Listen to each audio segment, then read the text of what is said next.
Friends, எல்லாருக்குமே அன்பு ரொம்ப பிடிக்கும்.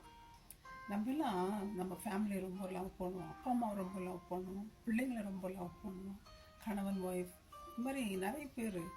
சில பேர் அனிமலை லவ் பண்ணுவாங்க. ரொம்ப இன்டிமேட்ஸ்டாக ரிலேஷன் வச்சுட்டோம். அந்த அன்பு எங்கேருந்து வந்துச்சு தெரியுங்களா? இயேசுக்கிட்ட இருந்து தான். இயேசுவே அன்பு இருக்கிறார், அன்புள்ளவர் அவர். ஏன் அப்படி சொல்கிறேன்னா, தன் ஒரே குமாரன் இயேசு கிறிஸ்து நமக்காக, நம்ம அவருக்கு எளிமையா, அவருக்கு நம்ம துரோகம் பண்ணிட்டு அவரை விட்டுட்டு நம்ம விலகி போயிட்டு அவர் பிள்ளைங்களா இல்லாதப்போ அவர் சொந்த குமாரன் நமக்காக சிலுவையில் கொடுத்து மரணத்தை சந்திக்கும்படி வச்சார். அவர் மறித்து உயிர் தெழுந்து நமக்காக பறந்து பேசிக்கொண்டிருக்கிறார்.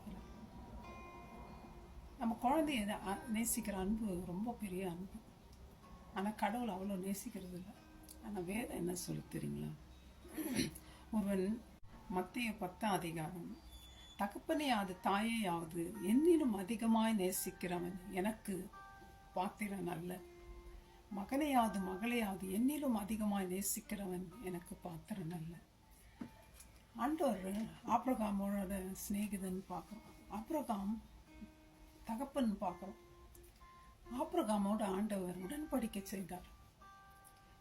ஆபிரகாம் ஆண்டவர் எவ்வளவோ நேசித்திருப்பார். இங்கே நினச்சி பார்த்தீங்களா? அதனால தான் அவர் நேசித்ததுனால ஆண்டவர் சொன்னார், டெஸ்ட் பண்ணார் அவர் நம்பிக்கையை.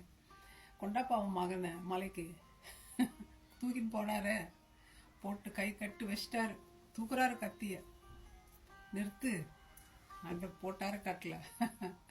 ஃப்ரெண்ட்ஸ், எவ்வளோ அன்பு வச்சிருப்பார் ஆண்டவர் மேலே.